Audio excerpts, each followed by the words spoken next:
I've been hearing a lot of the news and drama about Love and Deepspace lately, and it kind of came to my attention that I really don't understand how this game is even played. So I decided to ask my chat earlier how this game even works. They basically told me that this is indeed a gacha game with, what, 5 characters, chat? Could have been 6, but sadly not anymore. I think it's 5. It has combat in it, but the main things that you pull for are not necessarily new characters like in a lot of other gacha games. It's actually stories, like character cards that you can then play a story through, which I thought was very interesting because a lot of people have been saying that there's been no main story in Love and Deepspace for like 500 plus days, and it's all just event stuff and these things that you pull for. So I was thinking, like, as a free-to-play player, surely that must get really tiring just not being able to play that many story in your story-based game, but I'm not too sure about it, so I wanted to watch this video by Seiki called The Overcomplicated Gacha Review, Love and Deepspace, so I can finally get a gist of how this game actually works before the inevitable video comes where we react to all the drama stuff that's going on, because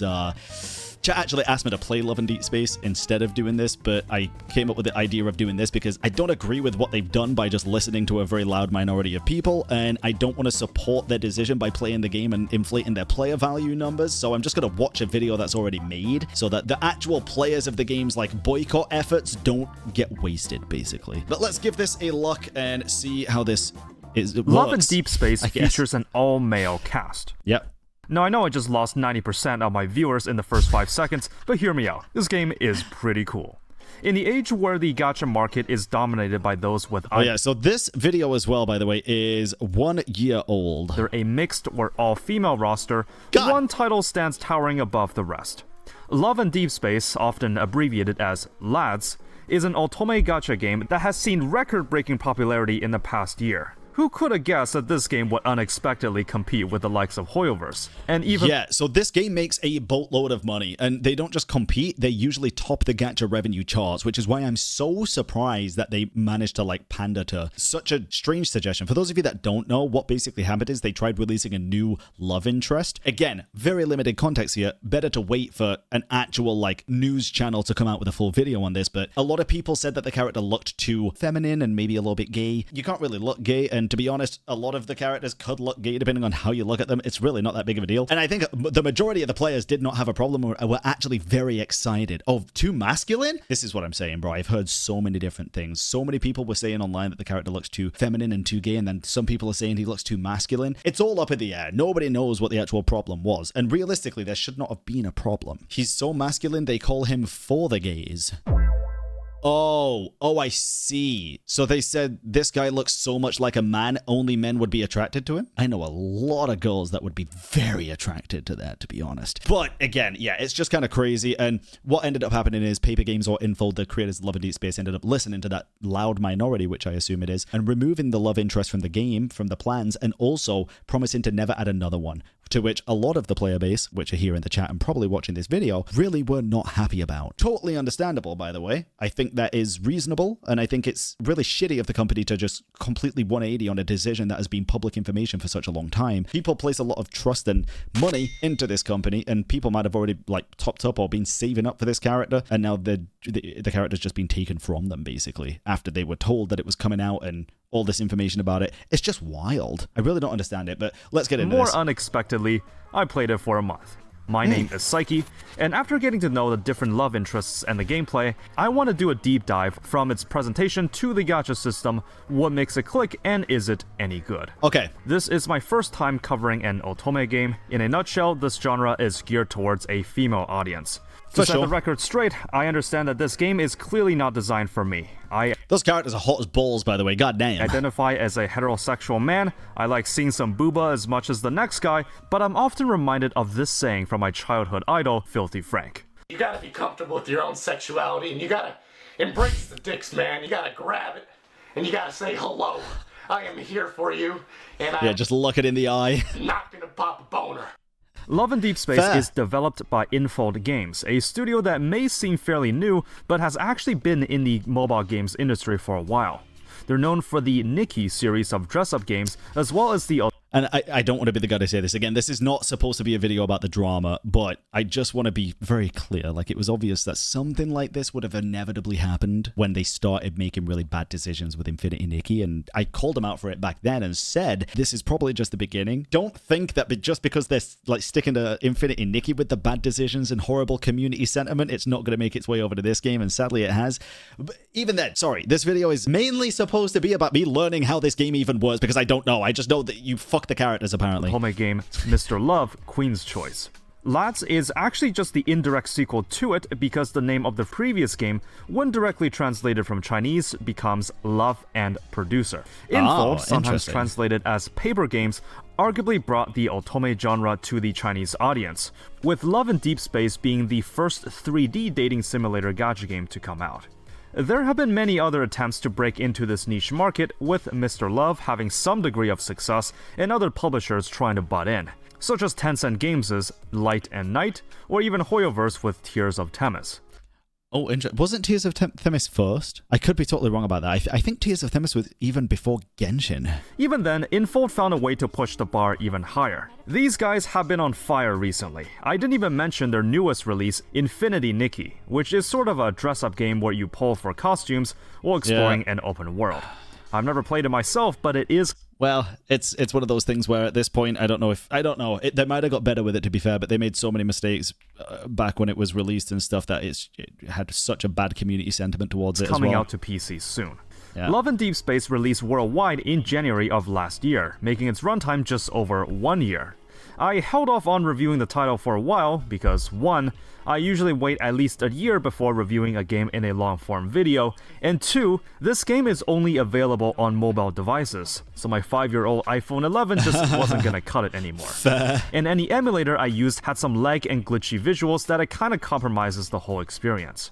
I don't know if this game will be released on PC, but part of me doesn't believe so. I got to admit, from what I see of Love and Deepspace, like the story stuff, this stuff does look really intriguing and really, really cool. Are these stories what actually happen when you pull for them, or is it like a dream? Are these just regular people that dream about becoming infected with dragons and stuff, or what? I actually bought a new phone, the Red Magic 10 Plus, with the sponsor money I gathered lately, installed it on there, and that's kind of what enabled me to actually kick off making this video. One of the most noticeable traits in the game is its impressive visuals. Running the game on anything that's not the highest quality will be doing it a disservice. Anyways, now that we're here, what's the game about? In a fictional setting called Lincoln City, dangerous monsters called Wanderers, manifesting from an energy of sorts called Metaflux, started to terrorize the inhabitants. Goddamn. In response, the Hunters Association was formed to train and deploy those capable enough to extract the protocores from said Wanderers and eliminate them. Shown that she has a lot of potential for growth, the main character, often abbreviated as MC... Did they say Jane Deepspace? Is that your character? Do you customize the look of your character? That she has a lot of potential for growth, the main character, often abbreviated as MC, is one such deep space hunter trained by the association. Onto character creation. Unfortunately, as per usual with otome games, you are forced to play a female protagonist. Interesting. So you do create your own character as well. So you can't get a little bit of that BL action. You can freely customize your avatar and... Wait, what? Wait, say that again? Fortunately, as per usual with otome games, you are forced to play a female protagonist. Oh. So you can't get a little bit of that BL action. Okay, I was gonna say. You can freely customize your avatar and... Wow, there's actually... quite a lot of options to choose from. After a while... I'm not going to lie, dude, when I saw that character at the bottom, I thought that is way more character customization than I ever expected from a gacha game. Well, I completed my masterpiece. I saw it already. Oh, God. Perfect. It's beautiful. You know what it reminds me of? You ever seen Harry Potter? You know the Green God's Bank? I can tell she's going to be very popular with the boys. The main story sort of goes over the MC's life as a hunter and daily activities within the city. The game tries to put equal emphasis on each of the potential love interests. This guy looks cooler than I thought, but I like his hair. To see which one you like the most. As of recording this, there are currently 5 possible love interests that you can pick from. Don't worry, that's not going to change, Psyche. I know this is a year ago, but sadly, that is going to be the remainder. I say this because at launch, there were only 3. There's likely going to be a 6th one that Maybe I shouldn't have watched this. will be released sometime later. Anyways, you meet Xavier first while on a mission at an abandoned research facility. He's more of a down-to-earth kind of guy, very caring, slightly awkward at first, but opens up and becomes more expressive as you get to know him. Yep. Just like the protagonist, he is also a skilled hunter. Dr. Zane has been taking care of the protagonist since they were just kids. Damn. He's the Wait, what? Zane is your childhood freaking doctor, bro? No shot. Dr. Zane has been taking care of the protagonist since they were just kids. That feels like a conflict of interest right there, brother man. That feels like you should get fired. He's the unwavering, stone-faced type that barely gives away his personality from the surface, but behind the mask lies many secrets for you to discover. Raphael Not childhood doctor? Friend. Wait, am I crazy? is also a skilled hunter. Dr. Zane has been taking care of the protagonist since they were just kids. Did he just word that fucking terribly then? Because that makes it sound like Zane as a doctor was taking care of you when you were a child. He's the unwavering, stone-faced type that barely gives away his personality from the surface, but behind the mask lies many secrets for you to discover. Okay, so just word Raphael it is a back. famed artist that acts with an outwardly friendly tone. No, he's not. He's a Teenage Mutant Ninja Turtle, actually. He speaks like a poet, openly teases the protagonist, and hires her to be a personal bodyguard. Silas Oh. is the leader of a mysterious faction that deals in shady trades, and is the most seductive man alive. Okay, I'm just gonna throw this out there, bro. Why would anybody ever pick anybody other than this guy? Like, I'm just being so fucking for real right now. Literally everybody but him is a beta bitch in comparison. This guy literally steals your eyes no matter where you are looking. What the fuck is his problem? If you want to tame me, you'll need more than that. I feel violated. He carries an arrogant and dominant tone and always puts on a poker face. You meet him later in the story as he was one of the love interests that was added post-launch. Of course, it's not a dating sim unless you top it up with the childhood friend, and Caleb is that candidate. Growing up Well, I thought the other guy was the childhood friend, Xavier. with your adoptive grandparent, you have gone through your early days together. However, as the MC returns home one day, all of a sudden,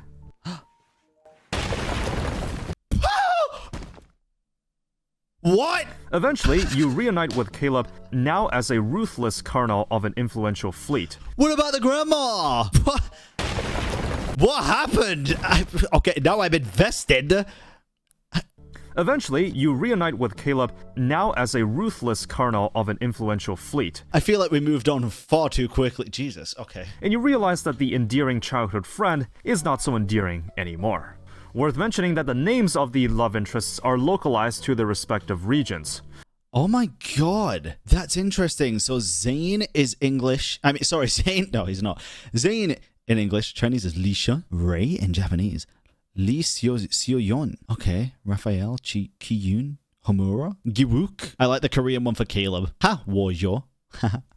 My guess on why they did this is that the names that one's culture is familiar with just sounds more attractive. True. Is he not a cat guy? Because that's a red flag, bro. I'm not gonna cat. The gameplay, on the other hand, is, well, debatable whether or not certain modes or features count as gameplay. Oh. Love and Deepspace is at core a dating sim. It has a heavy focus on customization and cosmetics. Going on dates or virtual text messages can be considered just interactive fluff. Okay, so we're going to get into the monetization soon, I'm assuming. From what y'all have told me, the monetization comes from skins and also playable stories. But you can also see it as gameplay if you want. What is most definitely gameplay is the 3D brawler portion. You will select a weapon and a companion to bring into combat. Why did you have to make your character like this? And why is she holding Mercy's staff from Overwatch? I feel like I missed a step. There's quite a roster of weapons to choose from, with some requiring more manual play She's holding the Caduceus staff. than others. You can then pick one of the boys to help you out. The companion is one of the 5 existing love interests in a specific form. You will then bring up to 6 memory cards belonging to that love interest. Companions are unlocked when you own certain combinations of memories. These are the things that you pull in the gacha, and the configuration can fit 2 solar and 4 lunar memories. Okay. They each give passive stat boosts and a skill. Each memory Their artifact? Wait, you even have to pull for the artifacts? is also aligned with a stalactrum. There is 6 in total, and these basically serves as an element system of sorts. There's no innate elemental advantage mechanic, but in the sortie menu of most levels, there is a bonus if you're able to bring in a team matching the requirement. This is not an open world game, so the battlefield is your typical circular arena with a time limit. It plays Fair. relatively similar to Genshin. So all of the combat in this is basically like Genshin's Spiral Abyss. You got your basic attack and skill matching that of your weapon, your companion gives a resonance skill when you attack together, the Ardent Oath, which is literally just the ult skill, and a support skill. I like the look of the ult skills, to be fair. And correct me if I'm wrong, this game is only on mobile, right? I don't think there is a PC version. Enemy attacks are generally telegraphed and dashing gives iframes. You lose when either yours or your companion's health runs out. I Yeah. gotta say, this is kinda hit or miss, since during some attempts, your companion gains sentience and actually learns how to dodge. So sometimes you Nice. just have a better chance of winning. That's fair. It's really not the most complex system out there, but to be fair, this is a dating sim. The majority of development resources are allocated elsewhere. What is a noticeable mechanic is the break bar. Most enemies in the game have them, indicated by the number of icons below their health, called Okay. the Protocore Shield. Whenever you use your resonance skill, a break icon is removed. And I guess whenever you use your ult, two are removed. When all of them are taken out, the Oh no, I guess this is just your cost to use it, actually, isn't it? enemy enters a weakened state and you temporarily deal more damage. It sounds simple, but the catch here is that if you manage to match the Selectrum requirements of the level, you break double the amount of shields with your skill. This means enemies will interesting. enter the weakened state twice as frequently, so it's The combat deadass seems pretty decent, to be honest. It doesn't seem bad. kind of a big deal. Some of the later levels tend to have strict requirements, so it becomes hard to match them to gain the buff until I feel like the biggest issue would likely be these things, where the enemies are weaker if you have like these specific quote-unquote gems or elements, because then it forces pulling, of course, right? What if like your love interest, for example, doesn't have something that month or that patch? Or is that not the case? Do all love interests have a banner every patch? I need to get into the monetization, bro. Where is it? It's all the way over here. you got a good roster God. going. The only problem here is that each of the love interests have their own primary stalactrums, Okay, there meaning we go. that their memory cards are much more likely to lean towards 2 or 3 colors. That's okay. That's what I was worried about. For example, Raphael's primary selectrums are violet and pearl, with sapphire being pretty rare. If a level wants 3 sapphires, then you're likely going to have some trouble clearing the stage with Raphael. Yeah. This actually makes team building pretty strict, since if you're stuck in this situation, you might have to build a comp with Zane instead. Except that would entail leveling and ascending 6 other memories belonging to Zane. In terms of the Jesus. 3D action brawler gameplay modes, And all memories you have to pull for, correct? You don't just get them from like playing the story or the game. Is that right, chat? You have to pull for these stories? Yes? everything is packaged into the battle section. There's the usual repeatable levels for farming gold, XP vials, and ascension materials. Each boss has a slightly different gimmick for you to play with, and it's relatively straightforward as you progress. Autoplay does exist in the game, and the AI is actually smart enough to do the boss gimmicks, like how this challenge wants you to collect all the floating letters before they reach the boss to stun. Holy lag, bro. The AI doesn't play the most optimally, but it's there. Yeah, that's fair. Sweeping unlocks when you beat a level for the first time, and you don't even need to get a 3-star clear. If you thought this game doesn't have RNG artifacts, you'd be wrong. The core hunt section is where you can farm for equipable artifacts for each Selectrum. Oh, so you can also farm for artifacts. So artifacts aren't only gainable via pulling. You can also farm for these. They're separated into 3 different pairs, and solar/lunar memories use different variants. Solar memories use alpha and beta cores, while the lunar ones use gamma and delta. They have their own substats and can be leveled up to 15. I guess even Otome games can't escape the wrath of the artifact grind. Yeah, and there is also very, I'm going to assume, unforgiving artifact RNG. For whatever reason, each of the 3 core pair farming modes only open on select days. This is honestly one of the most stupid mechanics in a gacha game if you ask me. I agree. I think all gachas, including Genshin, should just remove the only opened on select days going forward right now. Get rid of that shit. It is so fucking obnoxious. Let me play my game when I want to play my game. You're already restricting me via resin and other things. Let me just play my video game whenever I want to play it. Make all farming related stages open all at once. Yep. There's no point to a game doing this aside from artificially prolonging the grind. Yep. Anyways, there's also Deepspace Trial, a permanent challenge mode that increases difficulty the higher you go. You may only bring memories belonging to a specific love interest for each of them, aside from the one that's always available. I don't really have a problem with locking certain tracks on specific days, since this is more of an optional challenge mode. No, I do. I'm sorry. No. Let's go back to what this guy said before this. Stop daily restricting anything in these gacha games, bro. It's not a freaking MMO where you got to get a team together to clear a once weekly raid. Like, that's not a thing. Just get rid of the daily restrictions, even on optional content. It's a gacha locking game. certain tracks on specific days. Get rid of it. Since this is more of an optional challenge mode. Get it There is gone. the Hunter's Trial for late game players. It resets per season, and you will lock in 3 different teams to tackle a set of stages. You can technically use the same companion to do all 3, but that's assuming you have enough cards to fill 3 whole teams. Okay. There's also a roguelike mode where you collect buffs and currency to fight a major stage at the end. Cool. You can collect permanent upgrades, and the rewards will reset once in a while. Now, given that this is That's pretty cool. I like that little, that annoyed symbol on his head. That's a fun. dating sim, there's gonna be other ways to interact and spend time with the love interests. Yeah, I saw Duck trying to touch one of the love interests. You know. It depends on you if you count the casual minigames as the core gameplay, but I'll cover all that in a future I segment. don't. Even for Genshin, I don't count the event minigames and stuff as core gameplay. I never do. But that's just my personal thing. It's like if I want to play a little minigame, I'll find an actual game that's designed around this, you know? I'm unsure about Infold's track record regarding this topic, but Love and Deepspace does player engagement disgustingly well. First, the stamina system fills up to 120 units. Each unit takes 6 minutes to refill, meaning a full charge is 12 hours exactly. Okay. This means that logging in twice a day is not a suggestion. You kinda Damn, this is like how Genshin was when it first released, huh? have to do it to maximize your account. Otherwise, you'll be running on 50% efficiency. You can get bonus stamina if you log in at specific times in a day, up to 90 in total. What? Once in the afternoon and once in the evening. To be fair, this is not the only game I've seen that does this, but the stamina system is one of the stricter ones I've seen. I'm a little bit of a tourist, bro, so this is the only game I've seen to do that, and I don't like it if it's got to be at a specific time. For example, in Path to Nowhere, you just have to log in at the end of the day to claim both instances of bonus stamina. But Oh. here, a 4-hour Oh. window is pretty specific. Yeah, I'm not a fan. It's not that bad since you can just sweep some levels, but this is one game you'll definitely want to log in twice a day. Dailies are relatively easy to do, and once you find a flow to it, you can knock it out in a couple minutes. But what can you farm with stamina?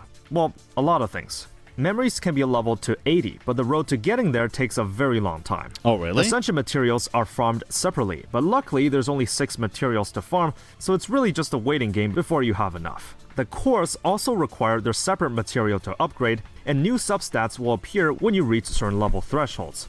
Memory cards can Okay. also be limit broken up to 3 additional times, each time boosting that card's stats Damn. slightly. You can also increase affection with each of the boys. You can do this a multitude of ways, such as just reading and responding to text messages, pulling memory cards belonging Okay, but reading and responding to text messages surely doesn't cost anything, right? to them from the gacha, or spending time with them playing minigames. You unlock different cosmetics I don't think there's anything mini about the games he wants to play, bro. and other features with them as it goes up. Most of it I'll go over later. No cost? Okay. Given the short time limit, I decided to devote my attention to Raphael because he really likes appearing in the gacha for some reason. So his affection was naturally the highest. Fair. Overall, I would be lying if I said the game doesn't feel grindy at times. Some of the Ascension material requirements are ludicrously expensive, and I've seen some players even suggest not maxing cards out due to just not having enough time and resources. I'm so excited to get to the monetization, which I think is actually right now. This game tends to pump out new memories at a pretty fast pace, so the free-to-play economy isn't the best. Let's talk about that. In terms of the Oh, gacha, God. you will pull for each of the love interest's memory cards. The rarity ranges from 3 to 5 stars. 5 stars have a base chance of 1% of dropping. Below average if you ask me. 1%. The base probability of a 5-star memory in a wish is 1%, and the overall of a 5-star memory, including the pity, is 2.1. Interesting. Yeah, so it's 0.6 and 50-50. Okay, so this would be better than Genshin then, right? Raid Up has the 50-50 mechanic where it's possible to get spooked, but the next time you pull a 5-star is guaranteed to be the Raid Up memory. Okay. 4 stars have a 7% chance of dropping, with every 10 pull guaranteeing at least 1 drop. There is a hard pity counter of 70 before 70 hard pity. a 5-star is guaranteed, with a soft pity starting at 60.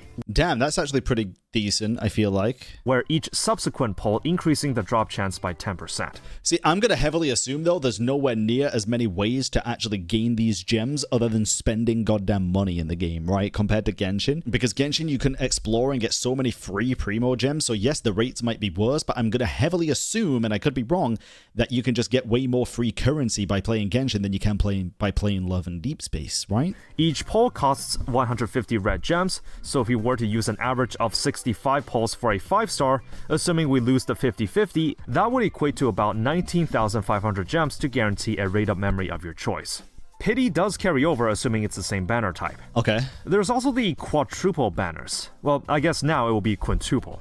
But anyways, all of the love interests will have a new memory released at the same time, all featured on the same banner. You can then choose the 3 that you want. Okay, that's pretty cool. In which case they'll have a higher chance of dropping, and a precise target in case the first 5-star obtained is not your target, so that the next one will guarantee it. Oh, okay. I mean, yeah, I like that, but that's still kind of...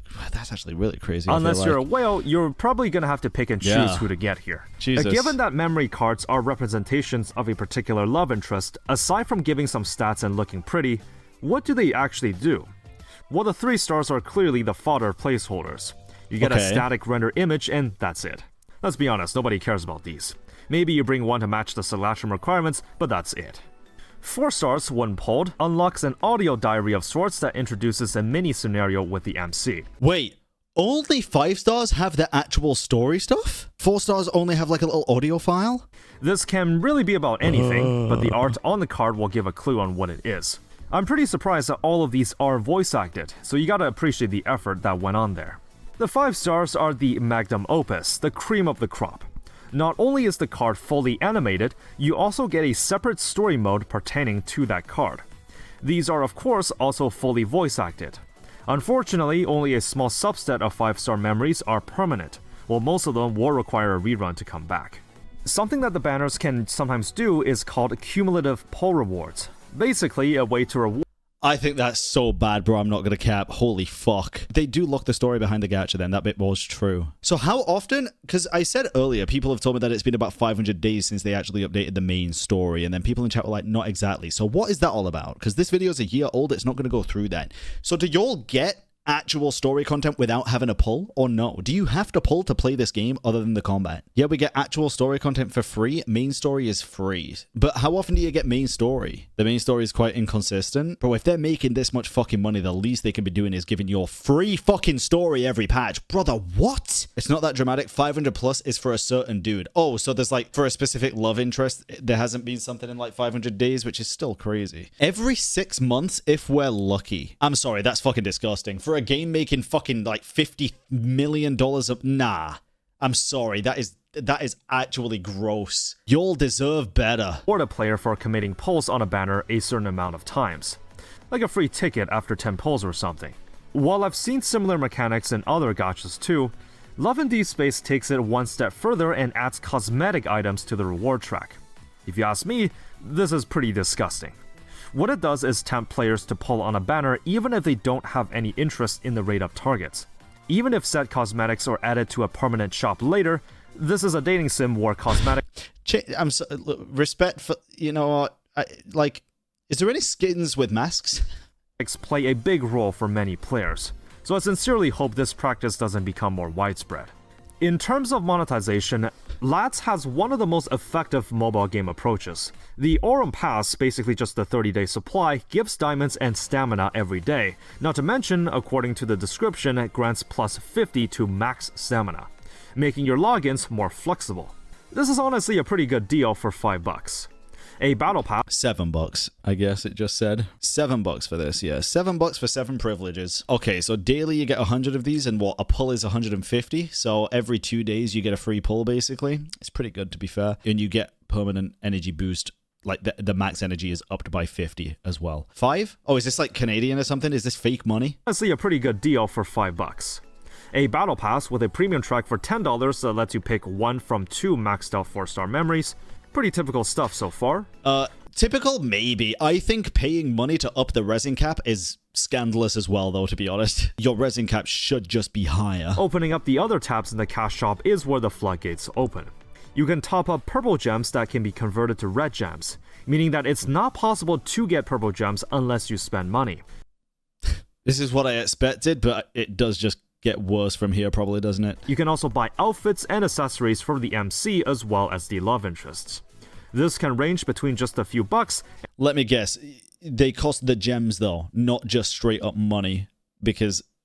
And $20. Yeah, because I'm assuming what they do is they... And a lot of gacha games do this, to be fair. They'll put it behind gems, and then you'll have to top up with gems, and you'll get the double rebate, which a lot of people... It is a good thing, of course.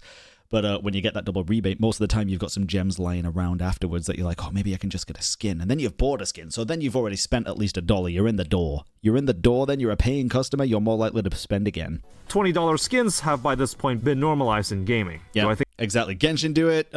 Tons of games do it. Where Winds Meet does it. they're worth it? Hell no. But you can buy it if you want. Something else I found pretty fascinating as I was researching the game was the VIP system. What is that? Basically, once you spend enough money on the game, you will be classified as a VIP, separated by different tiers.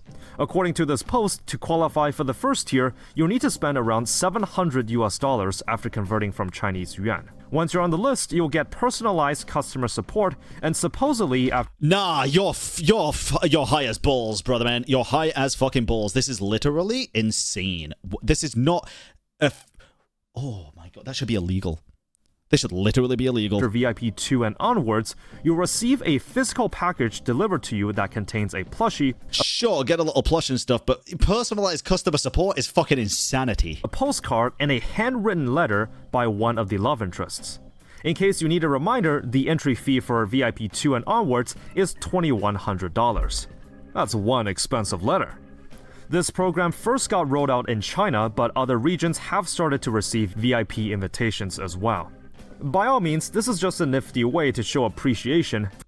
It's not. I'm sorry. It's not. I get the little cosmetic stuff like this. I'm more so bothered personally about the customized support. Like, do they get a better service because they spend more money? It's literally a VIP system. Is that what it is? Or is it just worded pretty bad? For certain players' dedication to the game. Some may argue that receiving special service only after spending a certain amount of money on a game is kinda scummy, though I VIPs can also have a chat with admins and all. myself don't really have a problem with it. But something I fear is how the VIP system can be held as a status symbol. Infold is a genius for coming up with this, because I don't know about, genius, yes. not only can VIPs present themselves on a pedestal, towering over those puny free-to-plays that don't get special treatment, it is also a very effective way to nudge non-VIPs to spend more. They got this cool thing that you don't, and that can make you feel left out. This effectively becomes FOMO on a much larger scale. I personally think that is egregious and should not be in the game. While no one deserves to be stigmatized on how much money they spend on a game, do not ever let this VIP status alienate you on how you should be playing it either. My overall impressions of the gacha and monetization is on the stingier side. The speed in which new banners are released will outpace free-to-play income, meaning that you'll really have to pick and choose your targets. The cash shop packs pull out a lot of stops in limiting and tempting players to commit resources. I have a question. Are these ever actually not on discount like this, or is this the same as other games? But this one doesn't even show what they were before. It's just straight up saying 69% off without showing what the original price was. I'm assuming these are just always this price. From its cumulative pull rewards to paid cosmetics, there's almost always something to challenge your temptation. To my understanding, otome gacha games have historically always been on the stingier side, so I can't really say Infold is breaking new grounds here. Arguably, even though the game is not the most predatory I've seen, it makes a lot of money due to the nature of where it stands in the gacha market. So let's talk about that next. Sure, I feel like this is one of the more predatory games I've seen, and I'm not the one to be like, oh, your gacha's more predatory than mine. All gacha's predatory, but as a mobile game, I was speechless at the sheer amount of quality, effort, and attention not just to the cutscene animations, but also creating some of the most believable, lifelike personalities of the love interests. Each of the boys feel extremely fleshed out in how they're characterized. There's subtle and not so subtle hints as to who they are as a person. For example, in Zane's date event, we can see that he's a picky eater, or how Raphael has a disdain for cats. Even if it's just a simple conversation, the character avatars look natural and move with a level of fluidity unmatched in a mobile game. Yes, I sometimes can't even believe that these are mobile game graphics. The character textures, from facial blemishes to the veins on the back of their hands, each of the love interests have been carefully constructed with even the smallest details put into consideration. At the end of the day, I just want to remind everyone that this is a free game. As a dating sim, you bet there's gonna be many ways to interact with a gentleman. Yeah. You can give the claw machine a try, where your guy will try to snatch one of the toys you want. You can lightly encourage him by tapping him on the shoulder. I don't really know if this does anything, but in case you had enough and want to give it a try yourself, you can do that too. Kitty Cards is a simple card game where you try to match the cards of the same color to the respective cup. Your goal is to end with more points than your opponent. You can earn these little Quick question, because it wasn't really explained, but the stories that you get when you pull for a 5-star, how long do they take to do? If you're spending a couple of $100 on a story, to play a story, one story for one character, long? How long is long? About an hour. If they're about an hour, that is not long. They're like 30 minutes to an hour. No shot, bro. Chat, for those of you all saying that's long, I'm sorry, but if that is your gacha and you're spending hundreds of bucks on that, that's not long. Genshin character story quests are like 2 hours. No, yeah, and you don't pay for them. That's what I'm saying. They're free. I know it's a totally different type of game, but still, bro, I feel like you're spending like $100 to play for 2 hours. That's so much. I'm on your side, by the way. I'm not saying don't spend the money. I'm just saying y'all are getting fucking scammed. This feels way more predatory than other gachas that I've seen. That's crazy to me. with things that can be used in the shop when you play these minigames. As you unlock poses and other cosmetics, you can take a photo together with a particular love interest in the studio. I never got too deep into this, as I prefer not to play a horror game. You can customize the desk dedicated to each of the boys with furniture, pictures you've taken together, and even the plushies you won at the claw machine. These fine gentlemen will also act as your personal confidant while in the main menu. Bro, they better jump out of that phone and drive me to my destination. And there's a wide selection of things you can discuss, such as how your day went, any good or bad news, or simply idle chatter. You can ask them to set a reminder for something while specifying the time and interval, track your period cycles, I probably won't have much use for that, or just pat them on the head or something. Your options increase as the affection level rises.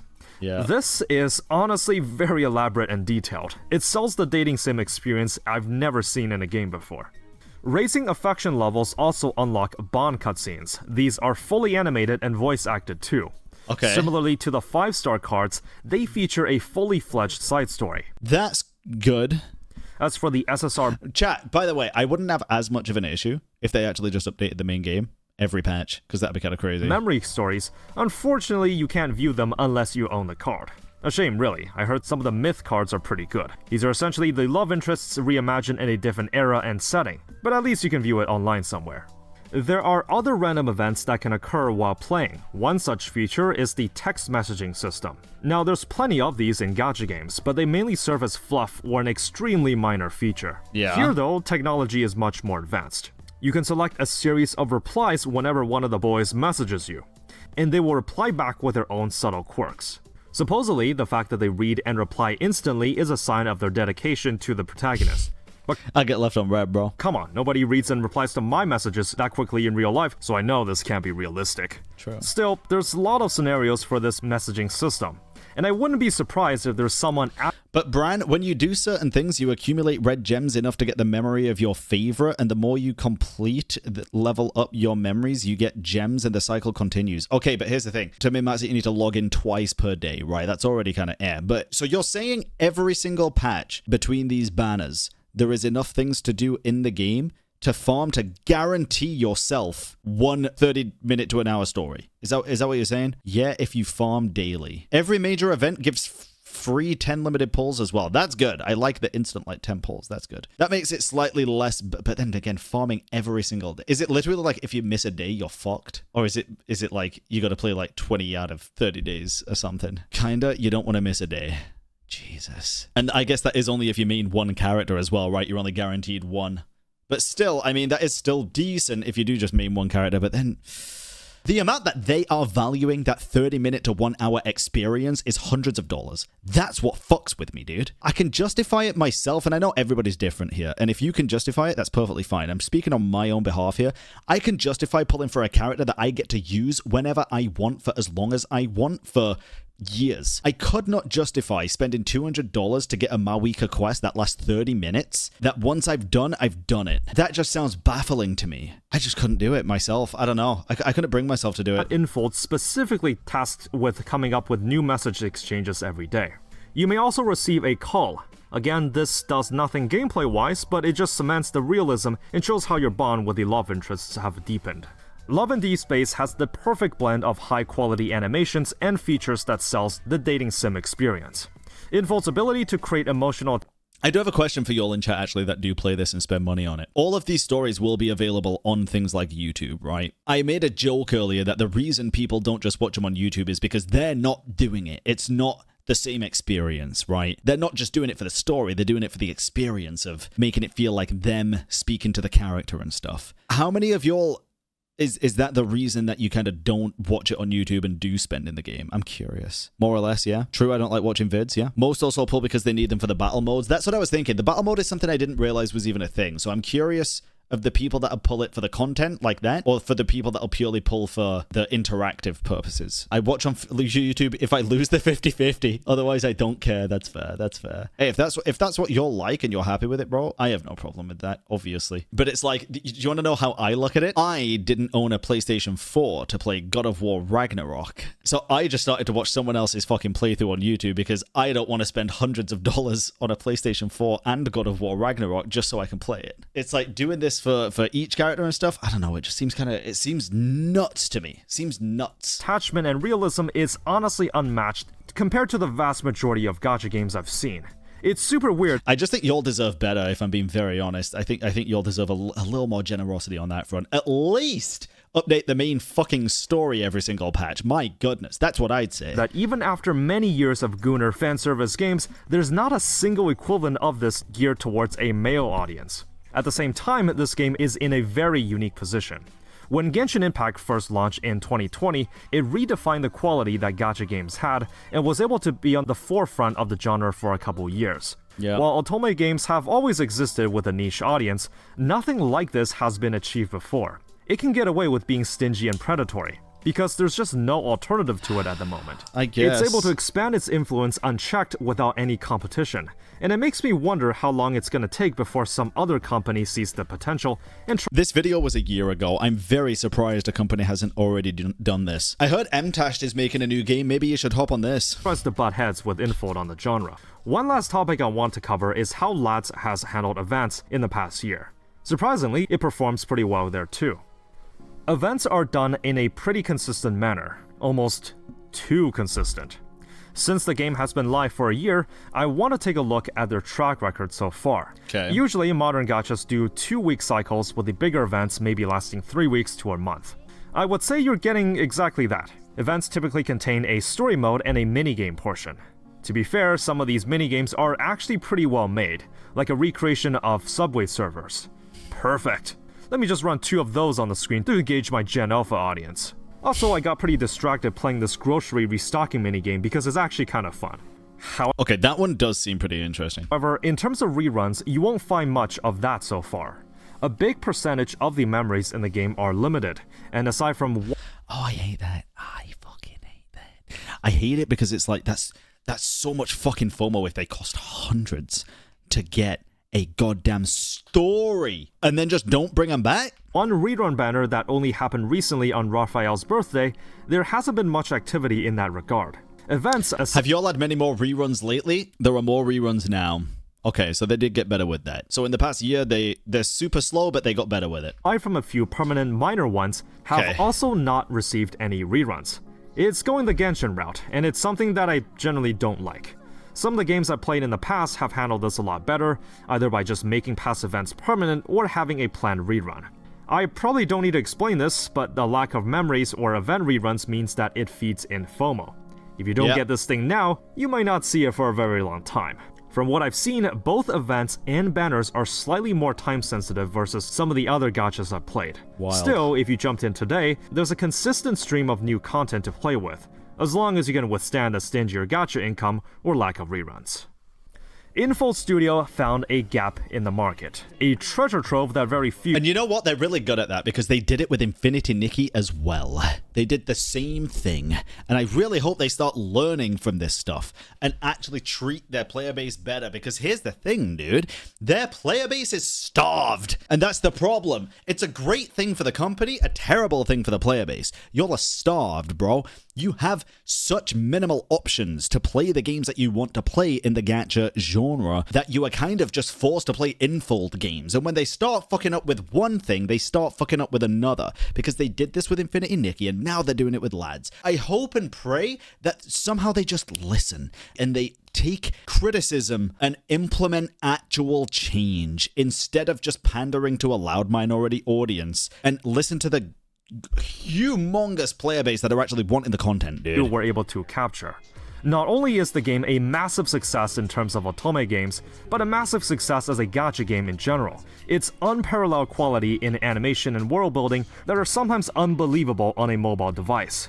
Just like the case with Genshin, Love and Deepspace will continue to be on the front page for otome gacha games for the foreseeable future. Well, it's on the front page right now, but probably not for the good reason, so we'll see about that. Or until some company is daring enough to try and compete. Someone should. Genuinely, someone should. Someone should make one that also goes on PC as well, with a PC client. All the features in the game are meticulously designed to retain and monetize it. You know what? I'm gonna throw a hot take out here. Kuro should make one. I'm being so fucking for real, dude, because they already got the relationship side down. I think they would actually nail it. No thanks. Really? Why? I think they do one justice. Kuro men, well, okay, what their current men, yes, but I think if they made an otome game with that vision, they'd be different. You think they would for guys, not girls? That's because a lot of the fan service that they currently make is for guys, right? For sure, it is. But if they made a game for the female gaze, as a lot of people say these otome games are, right?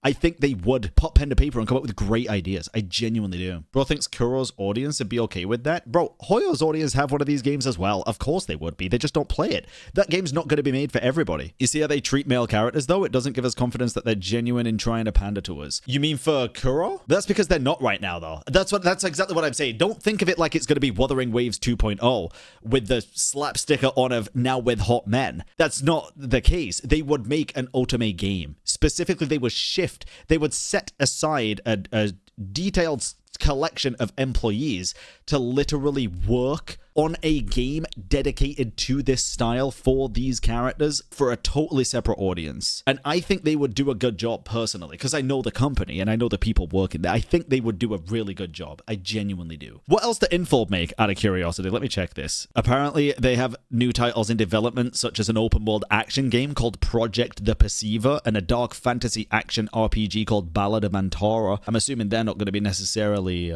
catered entirely like these otome games, right? I don't know, man. It's like I can see what y'all want and I can see why y'all play this game and why you enjoy it.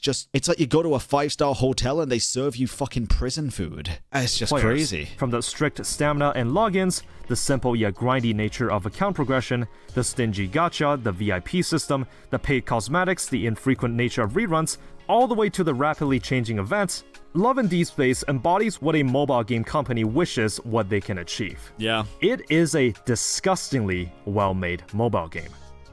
Thank you for tuning into the review. If you want to stick around for more overanalyzed gacha content, you know what to do. If you have suggestions on which game to review next, also let me know as well. As always, thank you for watching, and have fun out there. The combat actually looks pretty fun, bro. I'm not even capping. Good video, bro. I do know that Psyche was the DNA reviewer, yes. Some reviews are going to be good, some reviews are going to be bad. This was, fortunately, one of the good ones. Again, well, it's good to now understand this game, Love and Deepspace, in a little bit more detail. It's about what I expected it to be fair. We're going to have to wait for someone to make a banger video about, like, all the current situation going on right now. Probably Mujin, to be fair. Oh, man. It seems like such a shit show. I'm sorry, lads, players. Genuinely.